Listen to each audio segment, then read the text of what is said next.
The herb garden at 4 in the morning smelled like cold stone and lavender, an air that had not yet been breathed by anyone. Lyra worked methodically through the calibration routine. Small glass jars, each numbered and sealed. The collection cloth pressed to the lavender heads, and the stone basin's lip, and the rosemary in the southeast corner she had replanted 3 years ago because the original faced the wrong direction, and she had not been able to leave it. Each cloth into its jar, each jar into the leather case. The lamp held low, the ledger open against her forearm. Observations noted without analysis, because that was the discipline. Observations first, conclusions only after the evidence had time to resolve. The contamination trace was there again. She had been logging it for 3 months, a faint compound signature in the samples from the King's tea service chamomile, appearing in the morning dew reeds from the South Garden. She had flagged it as low priority twice, and elevated it to medium priority once, and then downgraded it again when the concentration held steady. This morning it was higher. Not dramatically, but higher. She wrote the number down and drew a small line beneath it, and told herself, full analysis panel today, before the afternoon briefing, not optional. She told herself this, and meant it. Then she put the ledger away and stood in the pre-dawn garden, and she knew what today was. 26. She was 26 years old at 4 in the morning in a garden that was not hers, in a castle that employed her, in a city she had come to because the city before it had decided she was too inconvenient to keep. She was 26 and alone in the best garden she had ever worked in, and there was no one to say so to. The song came out before she decided to sing it. Just the first line, under her breath, slightly off-key in the way she had always been, slightly off-key because she had never had anyone to correct her, and had decided at some point that this was simply what her voice did. She finished the line. She looked at the lavender. She sang the whole thing through, quietly, to the garden and the dark and the cold mineral air, because it was her birthday and it cost nothing and there was no one to hear it. There was someone to hear it. She smelled him before she turned cold air and pine resin, and the deep, specific gravity of an alpha's bass note, a note she had been not reading for 4 years. He was 3 feet away. He had come around the east hedge at some point during the song, and she had not heard him because he moved the way apex predators moved when they were not trying to be noticed, and because she had been singing, which was not her finest moment of professional situational awareness. She turned. She found him. He was looking at her with something underneath the professional, neutral expression she knew from 4 years of briefings and council sessions and corridor interactions, something she cataloged immediately, and then deliberately did not examine. That was the discipline. That was the entire practice of it. "Good morning, Your Majesty," she said. Her voice was level. He said, "Good morning."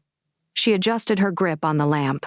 She nodded the appropriate acknowledgement for an unexpected encounter with one's employer at 4 in the morning and turned back to the collection case and began noting the time of collection against each sample. Behind her, she heard him leave. She wrote down the time. She wrote down the weather conditions. She drew a neat box around the anomalous contamination reading and wrote inside it, "Full panel analysis. Today, before afternoon briefing. Not optional." She stood in the garden after he had gone completely and told herself, that was nothing. An unremarkable professional encounter in an unusual location.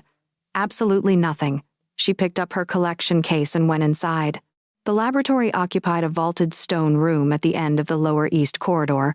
Down a half flight of stairs the castle's architects had apparently considered an afterthought. Low ceiling, 3 walls shelved floor to ceiling, 2 narrow windows on the 4th that caught the morning light first.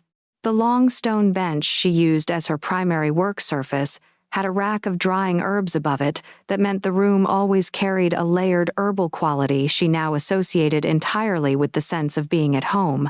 Marin arrived while Lyra was still setting up the morning panel. She came through the door with the knock happening simultaneously with the opening, which was Marin's entire approach to doors, carrying a small bread roll with a stub of candle pushed into the top. The candle was lit. "You remembered," Lyra said. "I wrote it in the ledger the day you told me, 3 years and 4 months ago. You mentioned it as an aside while processing the autumn herb delivery. Lyra looked at the candle. Very small, very steady. The smell of hot wax added itself to the laboratory's layered air. You didn't have to, she said. I know I didn't have to. That's why I did it. Sit down. Eat the bread. The analysis will wait 2 minutes. It was good bread. Marin sat on the edge of the workbench and talked about the household delivery schedule for the week. Useful information. No performance of sympathy required. And Lyra ate standing at the window and felt, very precisely, the specific warmth of being known by one person, and filed it alongside everything else she kept without acting on. When she lit into the compound analysis 40 minutes later, she was alone, and the candle had burned to a stub, and she began the work without attachment to what the result might be. The result was this: a bond suppression compound, base concentration consistent with approximately 18 months of continuous low-dose administration, disguised within standard chamomile tea compounds by someone who knew which notes to blend it under. Lyra sat with the sample result and read it twice more, and then wrote in her neatest professional handwriting, confirmed. Bond suppression compound, low dose, long term, disguised in chamomile base, source unknown. See attached concentration panel for timeline reconstruction. She sealed the document in the sample folder. She put the folder in the drawer of the workbench and locked it, and held the key in her hand and looked at the locked drawer. Before I say anything, she thought, I need to know who. She put the key in her apron pocket and stood at the window and looked at the south garden where the chamomile grew until the key stopped feeling heavy and was just a key. Aldrich had been king since 23, and in that time had learned, with the rigor of a man who understood the alternative, was weakness, to manage the distance between what he felt and what appeared on his face. He was good at this. His court thought him cold, which was not entirely accurate but accurate enough to be useful. The wolf was something different. 18 months ago, something had shifted. He had attributed it to stress, to the cumulative weight of a border negotiation that had dragged through 6 rounds of arbitration. His wolf had become restless in a way it had not been restless before, a searching quality with no direction, no object, sitting in his chest as a low, persistent dissatisfaction with every room he stood in. He had begun walking the herb garden in the mornings because the cold air gave his wolf something to do that was not the searching. He had been doing this for 8 months. This morning he had heard singing. He stood now at his desk, reviewing the border reports he had not finished the previous night. The briefing attendant had brought his morning tea, and he had drunk it without looking up. It tasted, as it always tasted, chamomile, something faint underneath that he had noticed before and never fully located, an off-note his wolf had registered once or twice before the logical part of him concluded it was a variation in the chamomile crop. He put the empty cup down. He went back to the reports. He read the same sentence 4 times. Tovin arrived at the 7th hour. You look like you slept, Tovin said, which in Tovin's register meant, you did not sleep. I walked the garden. You walk the garden most mornings. Tovan moved to the window with his own cup of tea, wearing the expression he wore when he had an observation he was deciding whether to make. Lady Vesper will be asking about the formal declaration schedule again this week. She mentioned it at the household meeting yesterday. Twice. I heard. She is patient. Tovin set his cup down with the precise placement of a man who had learned to be exact about physical gestures in the presence of his king. That is, to her credit, it is. A pause. Tovin said. The chamomile grove in the south garden was retended last month. New crop. He did not look at Aldrich. New crops sometimes read differently to sensitive palates. You might notice a shift in the morning tea. Aldrich looked at the empty cup on his desk. He had noticed nothing. Tovin left. Aldrich picked up the next page of the border report. Outside the window, the castle was waking fully, the ambient scent of the morning shifting into something layered and inhabited, and somewhere in that register was a specific note he had been not quite locating for 8 months. And this morning it was closer. He went to the window.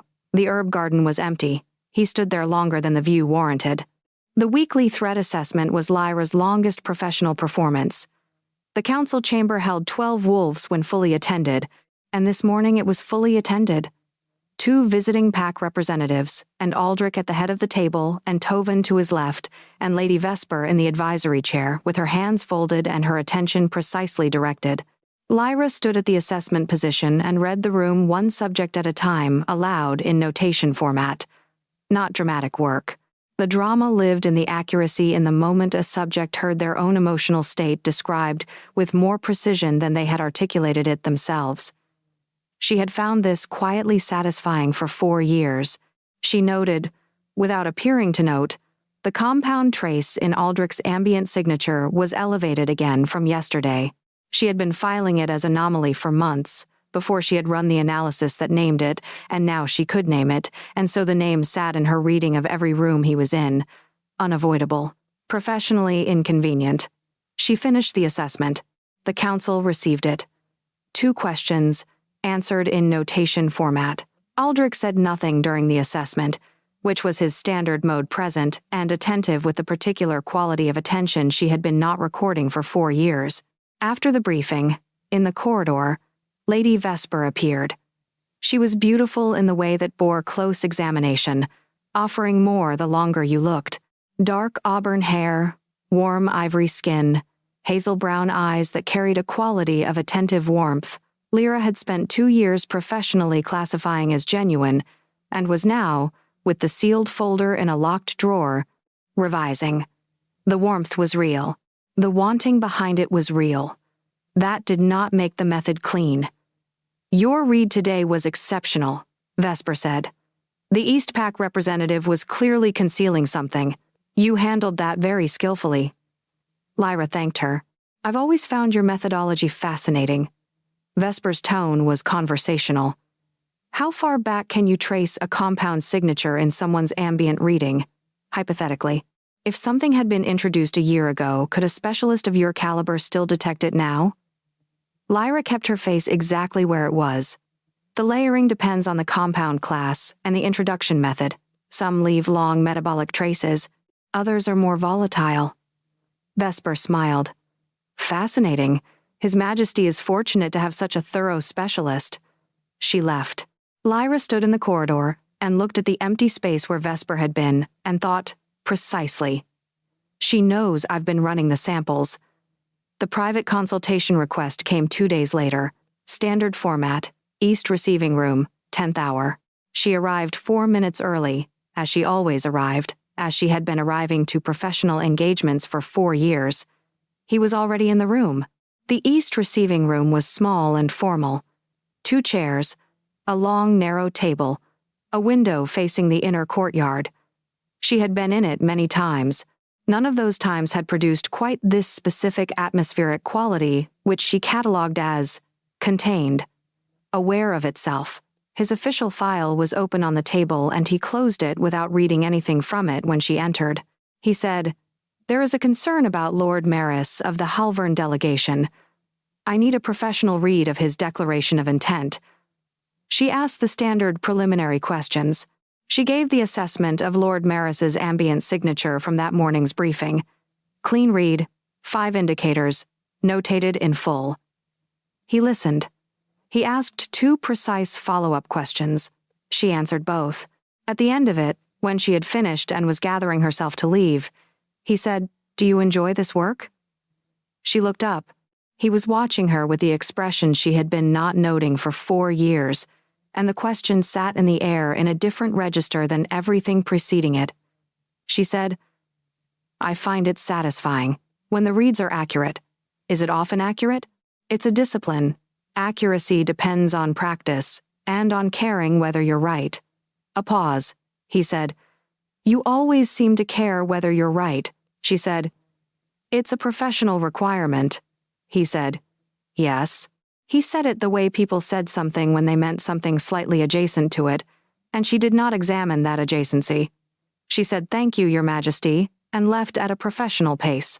In the laboratory, she unlocked the private log, the one no one else had access to, the one she had been keeping since her second week at court, and wrote in handwriting that was not as neat as her professional notations. Base note. Unchanged. 4 years. Still the same. She put the log away. She locked the drawer. She stood with both hands flat on the work surface and told herself the thing she had been telling herself for 4 years. This is not yours to want. File it accordingly. She filed it. She went back to work. Vesper made her move on a Thursday morning in the gray end of autumn. Lyra was suspended from the tea service analysis before the sun cleared the eastern towers. The document had come through official channels. She was summoned to the primary council chamber. Not the small consultation room, but the full council space, with 12 chairs and a formal witness position, and a crest-bearing seal above the door that had been there since the castle was built. She arrived with her ledger and her designation pin, and her composure, which had weathered more than this. Aldrich was at the head of the table. Tovin to his left. 2 council members. The document placed before her, face down. She turned it over. A copy of an analysis log in her own notation format, dated 18 months ago. Subject: the King's morning tea service. Finding: a compound trace. Noted. Identified. Logged as low priority, and closed without escalation. It was not her document. She knew this within 12 seconds. The paper stock was wrong for the indicated date. The court procurement had shifted to heavier linen stock 18 months after that date, and this document was printed on linen.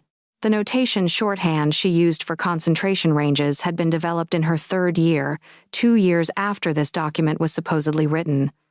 Both identifiers were present throughout. She said, "This document is not mine." Aldrich said, "It carries your seal. The seal is a copy. The paper stock is wrong for this date. Court procurement shifted to linen stock 18 months after this document was dated, and this document is on linen." She paused. "The notation shorthand I use for concentration ranges was developed in my 3rd year. This document uses it throughout. That shorthand did not exist at the time this was supposedly written." The council listened.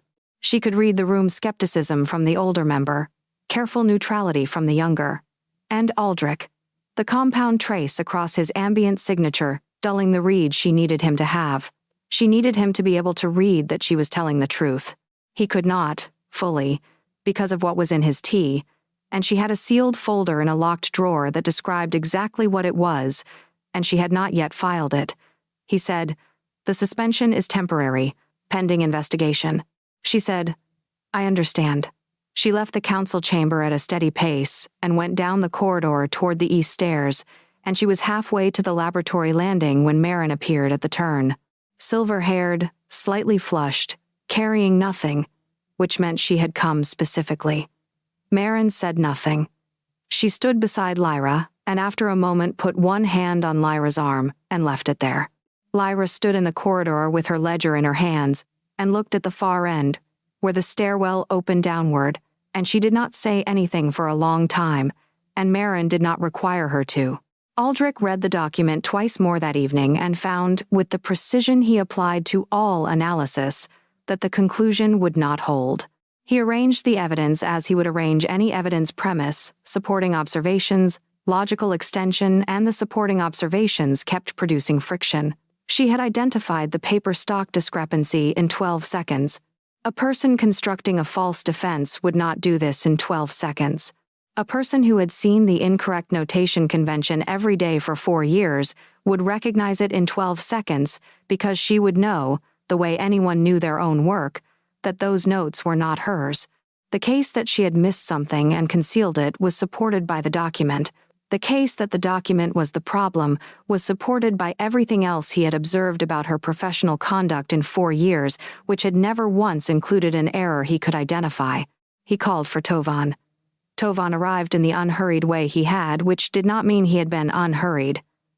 "How long," Aldrich said, "has Lady Vesper been personally responsible for my morning tea service?" Tovin said, "I would need to check the household rotation logs. The arrangement has been consistent for at least the past year, possibly longer. Before that, standard staff rotation." Aldrich looked at the document on his desk. He said, "Who had access to the scent specialist seal?" "Anyone in the laboratory during working hours who paid sufficient attention. She works alone most days. Her seal is kept at the workbench. The laboratory lock is standard grade." A silence. Aldrich turned the document face down. Tovin said, "If it would be useful, I could review the household delivery logs from the past 2 years. As a matter of general supply chain verification." "Do that," Aldrich said. That evening, Vesper brought him his evening tea. She sat across from his desk and was warm and concerned, and her reading held no obvious malice. He caught what he could through the compound haze that had been over his sensing for 18 months, and he believed what the reading gave him. Then he thought about the word believed, about the specific quality of certainty he remembered having before the last 18 months, which had felt different, more grounded, as though it had come from somewhere more reliable than the performance his senses were currently running. He drank the tea. Later, when she had gone, he stood at the window until the garden was fully dark. It was on the 9th day of her suspension that Marin came to the laboratory with the household delivery records. They were not, technically, records Marin was authorized to remove from the household archive. They were also records no one would notice were missing for approximately 90 minutes, because the household archive was Marin's professional domain, and she had been navigating its restrictions for 30 years with the competence of someone who understood which letters of institutional rules could be temporarily set aside in service of an outcome the spirit would have. Approved. She set the records on Lyra's workbench and said, "I'm going for tea. I'll be back in an hour and a half." Lyra looked at the records. She said, "Marin, don't thank me." Marin left. The answer was in the records in 11 minutes. Lady Vesper had assumed personal responsibility for the Alpha King's morning tea service, selecting the chamomile blend, overseeing its preparation, delivering the first cup herself on most mornings 18 months ago, 2 weeks after the start of the autumn border negotiation. Before that, standard household rotation, 4 different staff members across the previous 2 years, 18 months. The compound concentration Lyra had measured corresponded precisely to 18 months of consistent low-dose administration. She had already known this from the analysis. She had not, until now, had the delivery records to confirm the source. She built the full case in the time remaining before Marin returned. Compound identification, concentration timeline, delivery log correlation, the notation discrepancies in the falsified document. She wrote it in her best handwriting and sealed it with the formal professional seal, the real one, whose impression could be verified against the master record held by the court records office. Then she sat and looked at the sealed folder. She had been building toward this for 9 days. She had had the compound identification from the morning of her birthday. She had needed the delivery log evidence to confirm the source, and she had obtained it today, and the case was complete, and the filing obligation was clear. She thought about what happened when she filed it. She thought about a finding landing on the desk of a king who had been administered a bond suppression compound for 18 months. She thought about the professional category she had filed it under threat to the sovereign's wolf-sensing acuity and judgment, and she thought about the personal category she had been refusing to file it under, which was, "This is why. His wolf has been chemically dulled." That is the explanation for 18 months of professional distance that she had interpreted as the natural register of their relationship and chosen not to examine. She had not been seeking an explanation. The discipline did not require explanations for what it was disciplining against. It required only that she not act on what she knew, and she had not acted, and the discipline had held. The sealed folder sat on her work surface. She thought about the garden, about 3 feet of pre-dawn dark, and the specific quality of a wolf going, still not settling, not quieting, but stopping, the way something stopped when it found what it had been looking for. She had read it in his scent and filed it under, "Not mine to act on." And that was where it had stayed, for 9 days, in the drawer next to the private log that said, "Base note unchanged, 4 years." Still the same. She picked up the sealed folder. She did not file it that night. She filed it in the morning, early, before the castle was fully awake, slipping it through the formal receiving aperture of the records office, with the quiet intention of someone depositing something they needed to be done with. Then she went to the herb garden and collected the morning samples, and stood for a moment in the gray early light, and breathed the cold air, and waited to feel something settle. It didn't, quite. But she had done what the work required, and that was the same thing, most mornings. Close enough. Tovan came to the laboratory that same afternoon. He arrived without a formal request, which told her something, and he was alone, which told her more. He stood at the laboratory door with his characteristic stillness, the stillness of a man who had learned that patience extracted more information than pressure, and he looked at the sealed folder on her workbench and then at, her. "I received your filing this morning," he said. She said, "Then you know what it contains. I know what it contains." He came inside, which he had not done without invitation before, and stood near the workbench but not at it, keeping the distance of someone who understood he was in her domain. "I have 3 questions. Ask them. The first, are you certain of the compound identification? Yes. The second, is the delivery log correlation complete enough to stand in a formal proceeding? Yes." He looked at the folder. "The third, you had the compound identification 9 days ago, before the suspension document appeared." He paused. "Why did you wait?" She said, "I needed the delivery records to confirm the source.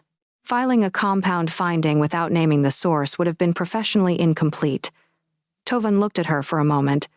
He had the eyes of someone who read rooms professionally and was currently reading this one.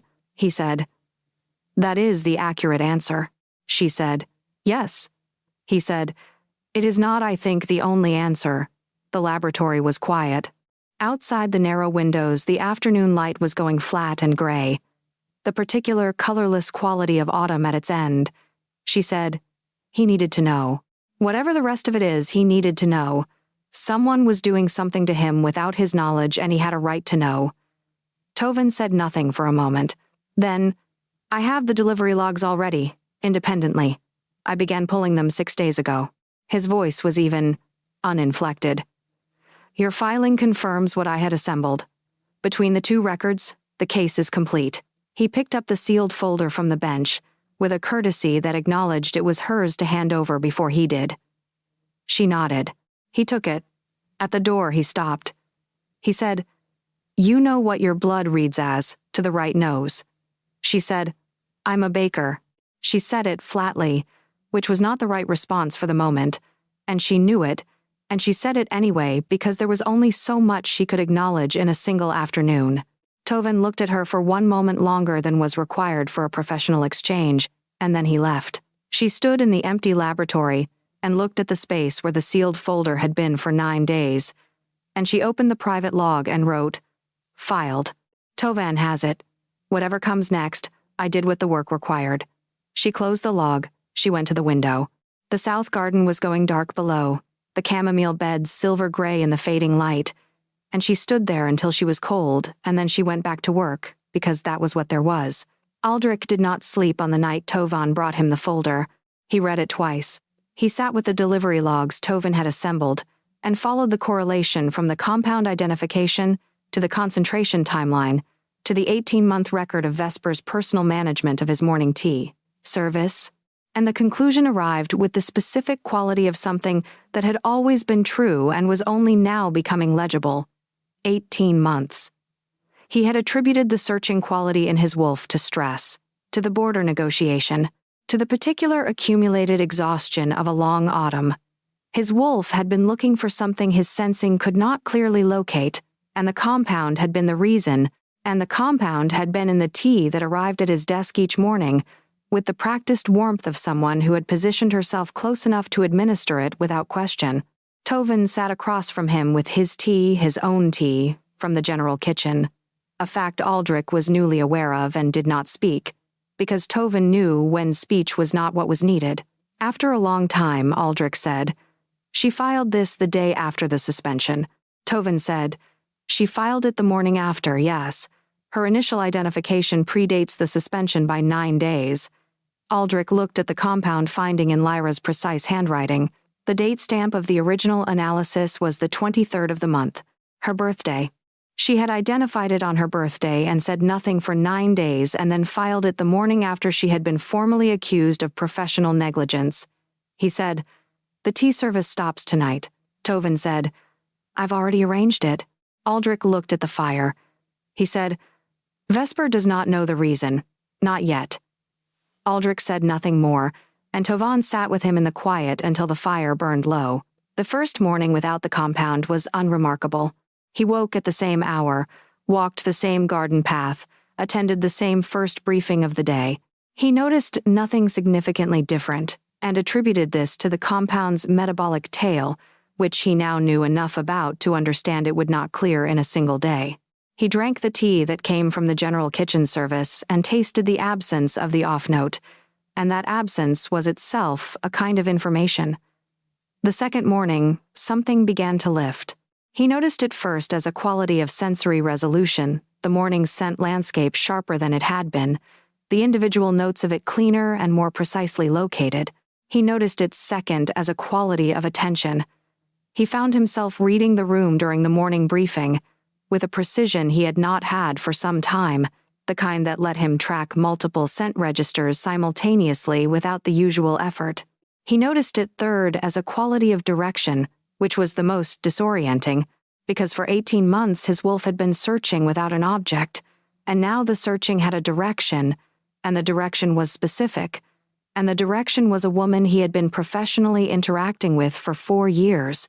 He sat in the council chamber on the second afternoon, and understood, with the full force of a recognition that had been chemically delayed for 18 months, what his wolf had been doing in the East receiving room during the private consultation, what it had been doing in the council chamber every week for 4 years during the threat assessment, what it had been doing 3 feet from a pre-dawn garden on his most recent birthday, when she had been singing to herself in a slightly cracked voice because she was 26 and alone in a garden, and there was no one to hear it. He had heard it.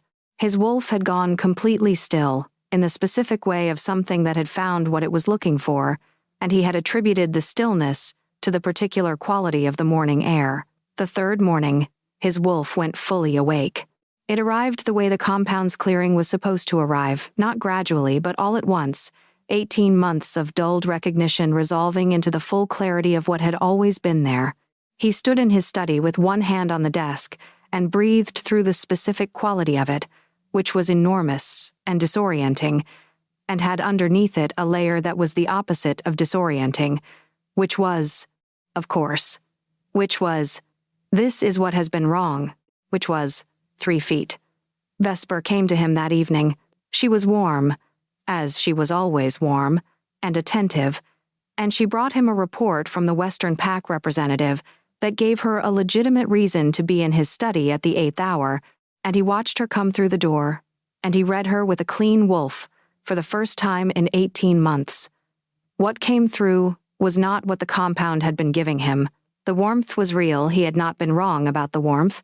Beneath it was something else. The specific, sustained quality of a calculation that had been running for a long time under careful management, and beneath that, fear, and beneath that, the particular cold note of someone who had been doing something they knew was wrong for long enough that the knowledge had worn grooves. She set the report on his desk. She looked at him. She read his face, and whatever she found there made the fear in her scent spike once, sharply, before she brought it back under control. She said, "You seem different this evening."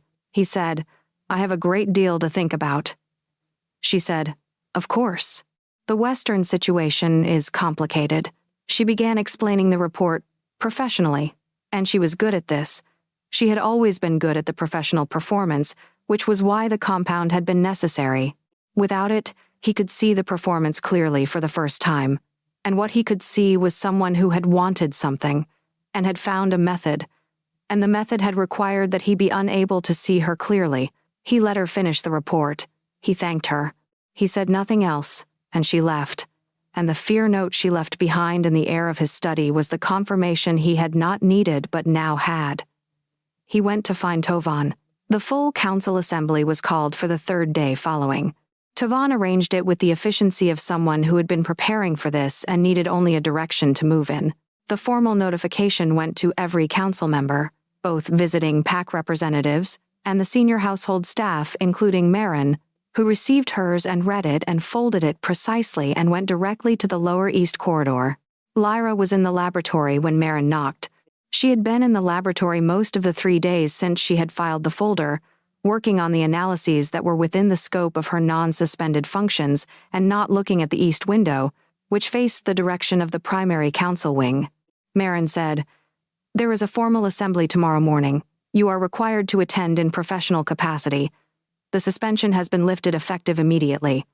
Lyra said, "I see." Marin looked at her for a moment, with the bright, dark eyes that had been reading her for 4 years. She said, "Eat something tonight. Sleep if you can." She paused at the door. "You did the right thing," Lyra said. "I did the professional thing." "Those are the same thing," Marin said, and left. The assembly chamber was full. Every council seat was occupied. Both visiting pack representatives were present, which meant 12 wolves in the primary seats and another 8 in the formal observation positions along the west wall. Aldrich was at the head of the table, Tovin to his left. Vesper in the chair she had occupied for 2 years of advisory sessions, composed and precisely dressed in deep gold, her hair arranged with the care of someone who understood that presentation was information. Lyra took the specialist's position near the center of the room. Tovan presented the evidence first. He was methodical and unhurried, which were the qualities that made him effective, and he laid out the case in the notation format the council used for formal proceedings: the compound identification, the concentration timeline, the delivery log correlation, the falsified document, and its 2 identifying discrepancies. He presented each element with the source documentation and the verification. He did not editorialize. The case did not require editorializing. The chamber listened. Vesper did not break when Tovin finished. She was too careful for that, too practiced, and she had 2 years of social credibility in this room, and she used it.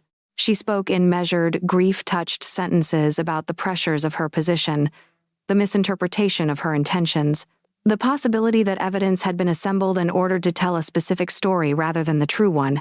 She was good at this. She had always been good at this. She looked, in the deep gold of her court dress and the controlled composure of her expression, like someone who was being wronged and bearing it with dignity. Her scent told the truth. Lyra said, "If the council would permit, I can give a professional read of the room."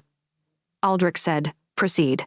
She had been reading the room since she entered it, which was what she did in every room she entered, because that was the discipline, and the discipline did not stop for personal inconvenience.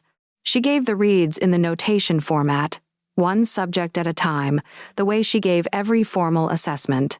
The visiting pack representatives. Ambient stress signatures consistent with the social pressure of observing a significant political proceeding. No deception indicators. The council members. Appropriate responses to new information, some skepticism, some conviction, all within normal range. She worked through the room methodically, and she saved Vesper for last, which was not a dramatic choice but a professional one, because Vesper was the subject of the assessment and formal protocol, put the primary subject last. She said, "The advisory subject." She used Vesper's formal title, base note, managed, which is to say the surface presentation is intentional and maintained. Top notes, controlled fear, elevated and sustained, consistent with a duration of at least several hours, indicating this is not a response to the current proceedings, but a pre-existing state brought to the proceedings. Underneath both, a compound-specific residue consistent with extended handling of the identified suppression compound, not consumption, handling. The compound leaves a distinctive trace on hands and clothing after sustained contact with dried chamomile that has been treated. This trace has been present in the advisory subject's ambient signature in this court for at least 14 months. The chamber was quiet. Vesper's composure was excellent. She maintained it.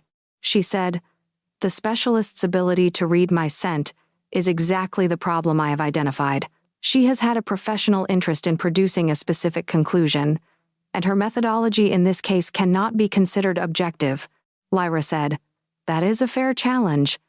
I have documented 14 months of ambient readings of this subject in my professional log, none of which were flagged as findings until the compound was identified. The log timestamps predate both the suspension and this proceeding. The Court Records Office holds the master verification seal. The readings can be verified against the log independently. She stopped. She let the evidence stand without ornamentation, because evidence that required ornamentation was not sufficient evidence. The chamber remained quiet for a long moment. The older council member looked at the younger. The pack representative from the Eastern Territory exchanged a glance with his colleague from the North. Tovan's expression did not change. Aldrich was watching Lyra with his wolf close to the surface. She could read it from across the chamber, the amber at the edge of his irises, the quality of his attention that was no longer dulled. Vesper said, "I want to speak directly to the matter of the specialist's own interest in this proceeding." Aldrich said, "Go ahead. She has been in close professional proximity to Your Majesty for 4 years." She said it carefully, with the precision of someone deploying a last reserve. "I do not make this observation to diminish her professional record. I make it because the Council should understand that her interest in this outcome is not purely professional." The chamber stilled. Vesper said, "There is a bond." She paused. "I have known about it for some time. I believe the specialist has known about it for longer. I believe the events of the past 3 weeks have been shaped in part by that fact, whether or not it was consciously intended." She held her composure through all of it. "I say this not to excuse my own actions. I say it so the Council understands the complete picture." Lyra stood in the specialist's position and did not move. She was not flushed. She was not apologetic. She had been keeping this professional for 4 years, and she had nothing to be ashamed of, and she was not going to perform shame for an audience that she had just given an accurate reading to. Aldrich said, "Yes, 1 word." The chamber turned toward him. He said, "She is correct that there is a bond. It has existed since Lyra Ashvale's first week at this court. I was prevented from sensing it fully for 18 months by the compound that has just been documented before this assembly." He paused. He said it without theatrical weight, with the precision of a man stating a thing that was true and required no decoration. The specialist's professional record in this court is without error. She identified a threat to my wolf sensing and filed a formal finding that she was under no personal obligation to file, at professional cost to herself. Her interest in this outcome is no different from any professional's interest in their own vindication. He looked at Vesper. "The rest of what she has described is accurate, and it changes nothing about what has been documented here today." Vesper received this without flinching, which was the last dignified thing available to her, and she took it. She sat in the deep gold of her court dress, and she looked at the table, and she did not argue further. The Council voted without extended deliberation. The compound finding was entered into formal record. The falsified document was voided and logged as fabricated evidence. The advisory appointment was dissolved, effective the day's close, with a formal recommendation that Lady Vesper Calindra withdraw from court for no fewer than 3 months pending the Council's review of her continued advisory status. She left the assembly chamber without speaking again. She walked out with her composure intact and her hands still, and her expression carrying the specific quality of someone who had gambled on a long position and had known for some time that the position was failing. Marin, standing along the west wall in the household staff observation section, watched her go. Then she looked at Lyra across the chamber. Lyra looked back. She was still standing in the specialist's position because no one had formally closed the assessment, and she was waiting for the formal close before she moved, because that was the kind of professional she was. Tovan said, "The assessment is concluded." He said it with a dryness that was also warmth, which was his particular gift. She moved. The castle was quieter by evening, the particular quiet of a space in which something significant had been resolved and the resolution had not yet fully settled into the walls. Lyra was in the laboratory when she heard the knock, and she knew before she answered it because she knew that particular weight of footstep in the corridor outside her door, which was information she had been accumulating for 4 years without meaning to. He came in when she opened it. He did not speak immediately. He stood in the center of the laboratory the way he had stood in the east receiving room for the consultation, taking the space quietly, making no claim on it that was not given. He looked at the compound jars, the drying herbs, the private log on the corner of the bench where she had left it after the morning's entry. His wolf was present, and no longer contained. She could read it clearly now. No compound haze, no dulled register, the full weight of his alpha bass note in her small stone room in a way that made the room feel precisely the right size. He said, "The assembly is closed. Your professional record is restored." He paused, formally. She said, "I know. Tovan told me." A silence. He said, "You filed the finding the morning after you were suspended." "Yes." He said, "You had it 9 days before that." "Yes." He looked at her. The amber was at the edge of his eyes, not the full wolf gold, but close, the specific quality of a man keeping his wolf exactly at the surface, without letting it over. He said, "Why did you wait the 9 days?" She said, "I needed the delivery records to confirm the source." Filing without a source would have been incomplete. He said, "That is the accurate answer." She recognized what he was doing. She said, "It is the only answer." He said, "It is not, I think, the only answer." She looked at him. He was giving it back to her, the words she had said to Tovan, and there was in his expression something that was not yet declaration but was the space directly adjacent to it, the space she had been keeping professionally clear for 4 years. The lamp on the workbench produced a narrow, warm light, and outside the narrow windows the castle was settling into full dark, and she was standing in her laboratory, with flower dust still on her gray wool dress from the herb pressing she had done that morning, and her designation pin at her collar, and the private log on the corner of the bench that contained 4 years of things she had been refusing to act on. She said, "You needed to know. Someone was doing something to you without your knowledge. You had the right to know. That was the reason." He said, "Yes." She said, "That's all." He said, "I know it isn't." A pause. She said, "What do you want me to tell you?" He said, "I want you to tell me how long you have known." She looked at the private log. She looked at him. She said, "Since the first week. I ran the standard professional reads when I arrived. The bond reads as a base note indicator, to the right nose. I identified it, I noted it, I filed it under things that were not mine to act on, and I went back to work." He said, 4 years. She said, "Yes." He said, "And the compound?" She said, 3 months to confirm what it was, 9 days to confirm the source." She paused. "I knew what it meant for you. I didn't want to know what it meant for the rest of it." He looked at her with the expression she had been not noting for 4 years, and she let herself look at it directly for the first time, which was the thing the discipline had prevented, and was now preventing no longer. What was there was not performance. It was the specific quality of a man whose wolf had been looking for something for 3 years and was no longer looking because it had arrived. He said, "The morning of your birthday, the garden," he said it quietly. "My wolf went still in a way it had not gone still in 3 years. I didn't understand what it was." He paused. "I was 3 feet from you, and I stood there through the entire song, and I didn't understand what my wolf was doing." She said, "You should have said something." He said, "You turned around and you were professional before I could speak." He let a beat pass. "You're very good at that." She said, 4 years of practice." He said, "I know." He crossed the room.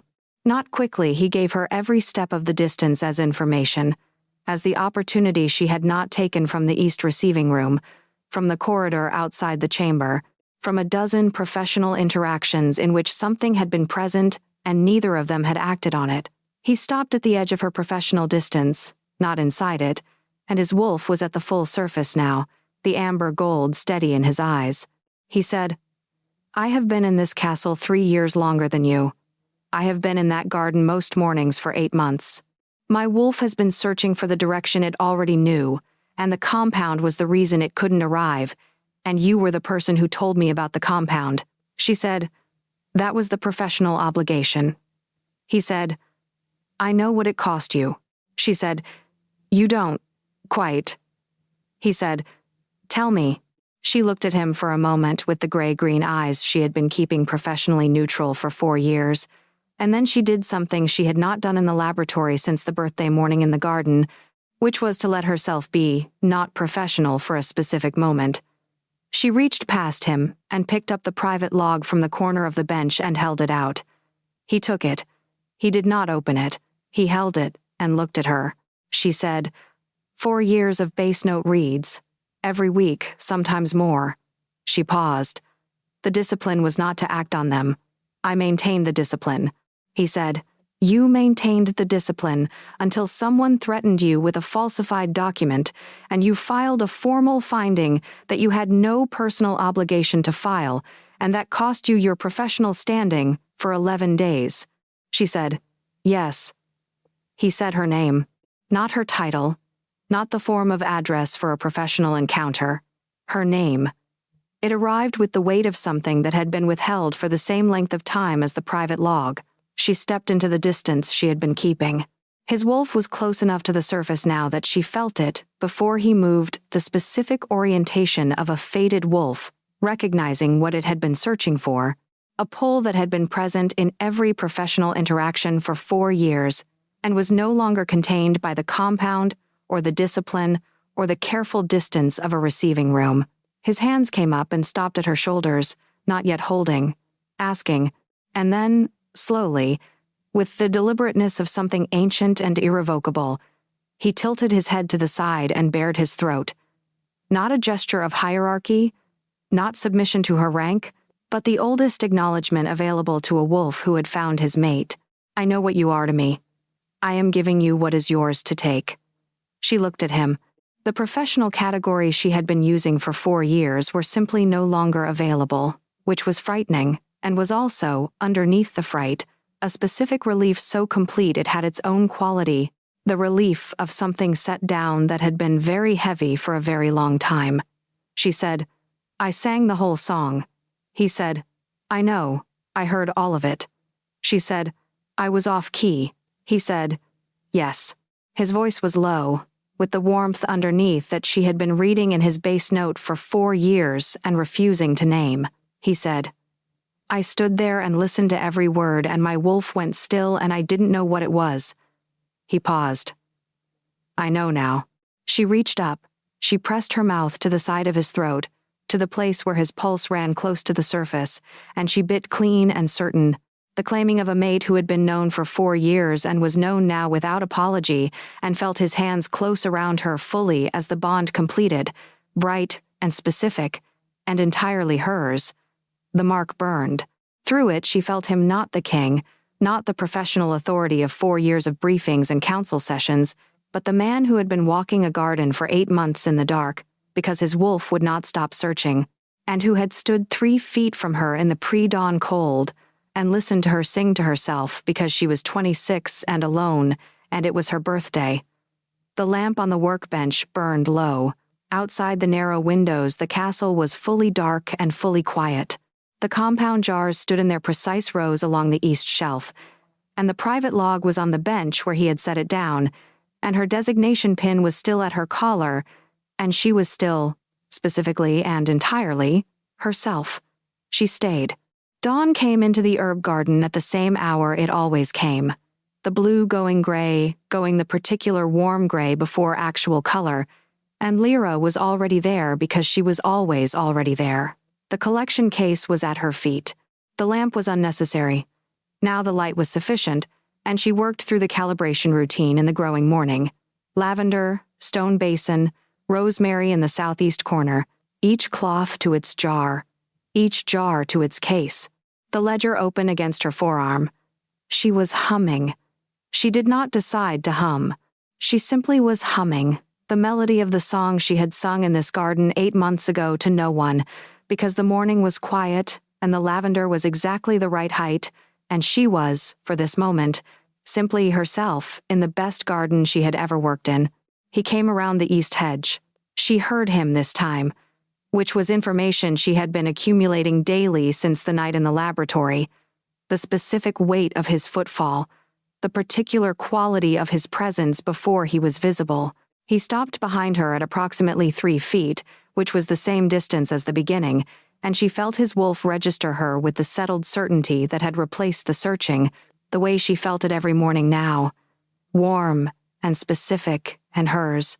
She finished the song. She turned. He was watching her with the amber quiet in his eyes, and the expression she had been not noting for 4 years, and was now permitted to note, which she did, because the discipline had served its purpose, and was no longer required for this. He said, "Still off-key." She said, "You're still eavesdropping." He said, "I prefer bearing witness."